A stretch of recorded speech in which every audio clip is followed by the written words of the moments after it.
अनेकों पुराणों में ऐसा प्रसंग आता है, गरुड़ पुराण में भी कई चीज़ें लिखी हैं और अन्य अन्य पुराणों में भी ऐसा इसका उल्लेख मिलता है। ये प्रश्न हम सभी का रहता है कि महाराज, जिनको मरने वाले 1 साल के बाद भी, सारी क्रिया कंप्लीट होने के बाद भी अगर स्वप्न में आते हों जाने वाले लोग, तो उसे क्या समझा जाए? ध्यान से सुने। मृतात्मा प्रेत होने के प्रमाण, कहने का मतलब है वो प्रेत से पितृ नहीं बने, वो प्रेत से पितृ नहीं बने, वो प्रेत ही हैं। कौन? जो स्वप्न में आते हैं। जो आगे की सीढ़ी थी, उस सीढ़ी को जहां उन्हें पहुंचना था वो वहां नहीं पहुंचे। आज मैं इसको पूरे ढंग से वर्णन कर रहा हूं, हो सकता है मुझे 10-5 मिनट लग जाएं, लेकिन ये सब बड़े ध्यान से सुनिए आप। देखो, पितृपक्ष में पितरों से हम कृपा कैसे पाएं, इसी के लिए ये मेरा विशेष प्रयास है। गरुड़ पुराण होने के बाद भी पूरा हो गया है वो, इसके बाद भी मैं रोज कुछ न कुछ आपको सुना रहा हूं। इसके पीछे रीजन यही है, एकमात्र रीजन है कि जो गरुड़ पुराण में मैं रह गया था, मेरे से जो मैंने नहीं कहा, और जो हमारे पितरों को प्रसन्न करने का कार्य है, वो हम कैसे कर सकें। अब हर व्यक्ति ये जानना चाहता है कि वो हमारे पितृ बने कि नहीं बने, या अभी प्रेत ही हैं। पितरों प्रेत से पितृ होने में उसे कुछ समय लगता है। उस समय के बाद भी, साल भर बाद भी अगर वो स्वप्न में दिख रहे हैं, इसका मतलब है अभी पितरों की संख्या में वो गए नहीं है, ऐसा प्रमाण है।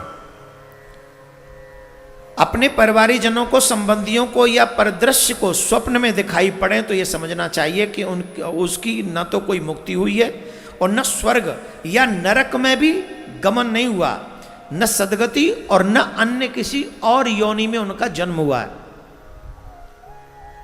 अभी वो किसी और योनि में भी उनका जन्म नहीं हुआ है, ऐसा निश्चित समझना चाहिए। उसके स्वप्न में दिखाई देने का तात्पर्य ही है कि वो अभी मृतात्मा, अभी प्रेत रूप में ही पड़ा हुआ है। स्कंद पुराण में इसका उल्लेख मिलता है। कहाँ मिलता है? स्कंद पुराण में, कि अगर वो किसी प्राणी को, परिवारीजनों को, फ्रेंड्स को, रिश्तेदारों को स्वप्न में देते हैं, दिखाई पड़ते हैं, या कभी कभी अनुभव कराते हैं कि हम यहाँ हैं, इसका मतलब है कि वो न तो पितृ हुए, न उनकी मुक्ति हुई, और न वो अभी स्वर्ग गए, न वो अभी नरक में गए, और ना ही अभी किसी और योनि में उनका जन्म हुआ है। जो लोग अभी तक तुमको स्वप्न में दृष्टिगोचर हो रहे हैं, उनका ये दशा है। अब सुनो, जब प्रेत से पितृ न बने तो उसका दुष्परिणाम क्या है? ध्यान से सुनना। पुत्र होता ही इसलिए है कि प्रेत से पितृ बनवावे, परिवार होता ही इसलिए है कि प्रेत से पितृ बनवावे। लेकिन तुमने ये कार्य किया ही नहीं जिससे वो प्रेत पितृ बने। तो जब प्रेत ही बना रहेगा तो प्रेत को कितना दुख होता है मालूम है आपको? नहीं मालूम? नहीं मालूम, क्योंकि दिखाई तो पड़ता नहीं, सुना हमने उतना है नहीं, तो प्रेत के दुख तो हमें समझ में आते नहीं। सुनो, आज सुन लो जी भर के, वो कितना दुख पाते हैं प्रेत योनि में, अब वो ही दुख नहीं पाते। माय डियर, दुखी आदमी तुम्हें सुख नहीं दे सकता, ये सुनना। और आज पूरा उल्लेख लाया हूं तुम्हारे लिए, और तुम्हारे घर में 99% इनमें से एक चीज हो रही होगी। जिनके स्वप्न में आते हैं पितृगण या जुग जाने वाली आत्माएं, जिन्हें हम प्रेत कह रहे हैं, अगर आपको ये स्वप्न में आते हैं तो इनमें से कई चीजें आपके घर में हो रही होंगी, मैं गारंटी से कह रहा हूं। क्या क्या होता है सुनो। जो मृतात्मा सदगति के अभाव में प्रेत ही रह जाते हैं वह स्वतः तो कष्ट पाते ही हैं। क्यों? खाने की चीजों को देखकर भी वो खा नहीं पाते, जल को भी देखकर वो जल पी नहीं सकते, वो वायु का ही भक्षण करते हैं, मात्र वायु का भक्षण करते हैं, पिपासाद भोगते हैं। साथ ही वह परिवारी जनों को भी अनेक प्रकार से दुख देते हैं, क्योंकि जब वो खुद दुखी हैं तो तुम्हें भी सुखी नहीं होने देंगे वो। क्यों? तुम्हारी वजह से तो प्रेत रह गए, वो तुम्हारे अकर्मण्यता के कारण ही वो प्रेत रह गए। तो तुम्हारी अकर्मण्यता के कारण जब वो प्रेत रह गए तो वो दुख पा रहे हैं, और जब वो दुख पा रहे हैं तो तुम्हें सुखी कैसे होने देंगे वो? किस तरीके से तुम्हें सुखी कर दें वो? जब वो खुद दुखी हैं तो तुम्हें क्या क्या देते हैं जरा सुन लो, कृपा करके सुन लो। सुनो, जब वो स्वयं दुखी होते हैं तो अपने परिवारी जनों को अनेक प्रकार से दुख पहुंचाते हैं। वो किस किस प्रकार से दुख पहुंचाते हैं? आपके घर में अगर ये घटना घट रही हो तो निश्चित समझना चाहिए कि हमारे ऊपर पितरों का मीन्स हमारे उन्हीं प्रेतों का प्रकोप है, उन्हीं प्रेतों का प्रकोप है जो स्वप्न में हमको दिखाई देते हैं। क्या क्या करते हैं वो? जिस परिवार में स्त्रियां ऋतुकाल प्राप्त होने के बावजूद भी संतान को जन्म न दे सकें, मतलब आपकी वंश वृद्धि को रोक देते हैं, सबसे पहला उनका प्रकोप होता है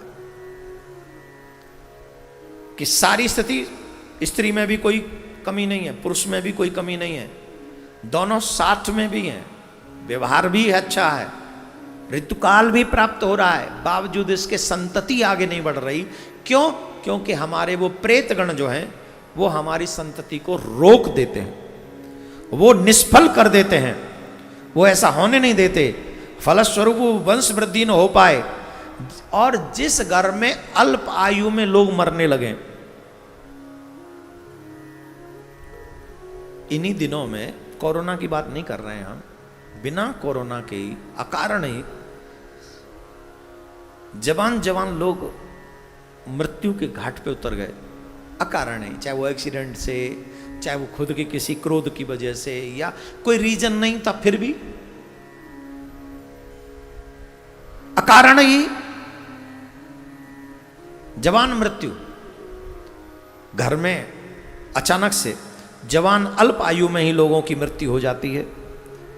जीविका के साधन जहां से आप रोटी कमाते हैं, सैलरी कमाई करते हैं, अचानक से ऐसा होता है कि आपकी नौकरी छूट गई, आपकी जॉब छूट गई, आप खूब प्रयास कर रहे हैं कि जॉब लग जाए, जॉब लग जाए, जॉब लग जाए, कॉल भी आ जाता है, लेटर भी आ जाता है, बावजूद इसके जॉब कंफर्म नहीं हो पाती है। गए तो एक दो दिन में छूट जाती है, महीने भर में छूट जाती है। पितरों का आक्रमण होता है जॉब पे, तुम्हारी सैलरी रुकवा देते, तुम्हारी नौकरी छुड़वा देते हैं।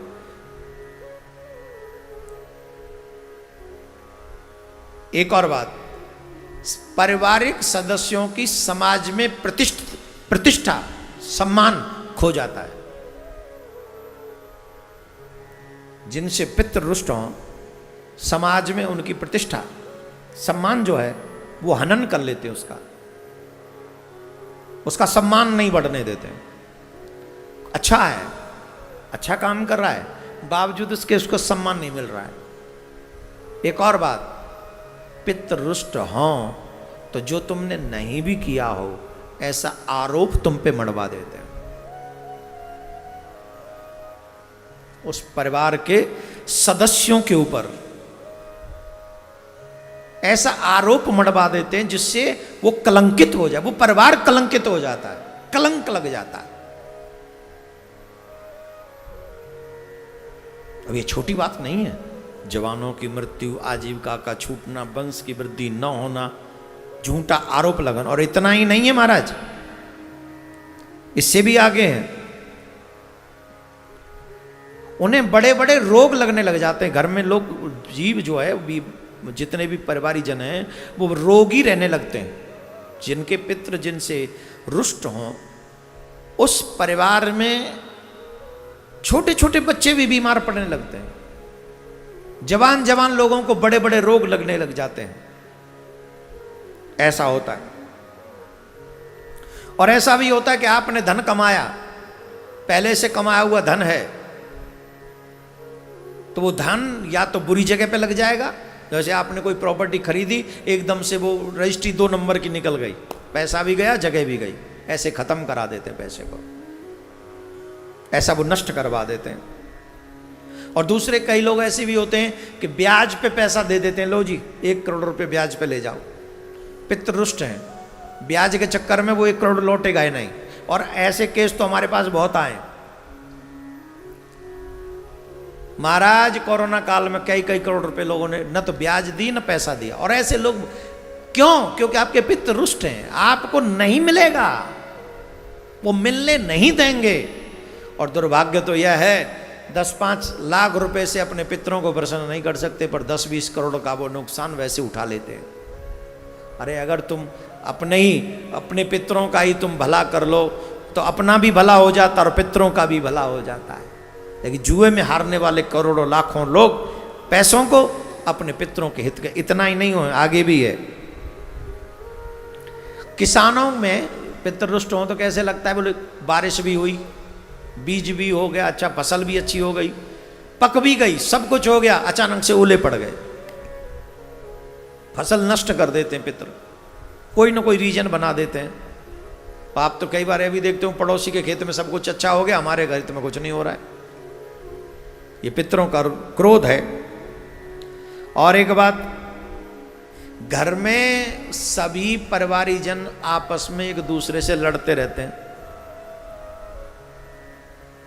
एक दूसरे की शकल देखना नहीं चाहते। घर में पत्नी अगर प्रतिकूल आचरण करे, पति अगर प्रतिकूल आचरण करे, मतलब पति पत्नी में भी एक दूसरे में न बनती हो, तो समझो कि हमारे पितृ लोग हमसे रुष्ट हैं। पितृ प्रेत, ऐसे लोगों को चाहिए कि मानना चाहिए कि हमारा परिवार जो है वो प्रेत पीड़ा से ग्रस्त है। प्रेत पीड़ा कतिपय अन्य लक्षण गरुड़ पुराण में भी इसका वर्णन किया गया है। इतने सारे लक्षणों से, अकेले स्वप्न से ही नहीं, इन चीजों से आप ये पता लगा सकते हैं कि आपके घर में प्रेत पीड़ा है। मीन्स आपके घर में जो व्यक्ति गए हैं वो आपको चैन से नहीं बैठने दे रहे हैं। उसके पीछे रीजन वो नहीं है, उसके पीछे रीजन हम हैं। हम क्या रीजन है? बोले हमारी ही वजह से उनको प्रेत से पितृ बनने में सहायता नहीं मिली। अब आप कहेंगे महाराज इसका उपाय तो बताओ। अच्छा, जो जो गुण इसमें बताए, बताओ किस किस के साथ ऐसा है, जवाब दो। है ना? घर में नहीं बनती, लड़ाई होती है, लक्ष्मी नहीं टिकती, वंश नहीं बढ़ता, या जवानों की मौत हो रही है, घर में बीमारी बहुत बढ़ रही है, पैसा कमाने के लिए जाते हैं, रहा सहा भी नष्ट हो। कौन किस किस के साथ ऐसा हो रहा है? स्वप्न में आते हैं कि नहीं आते हैं? पूरी बात से दो ही कि नहीं हुई जो मैंने बोली आपसे। इसका मतलब एक बात तो बिलीव कर लो, जो पुराणों में लिखा है वो 100% सत्य है, उसमें कहीं मिलावट नहीं।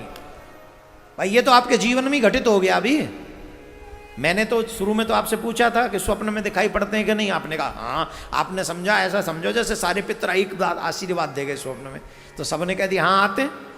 अब जब ये घटना बताई तो आप कह रहे अरे क्यों आते हैं फिर ये, लेकिन उनके साथ ये घटना भी तो घट रही है आपके जीवन में।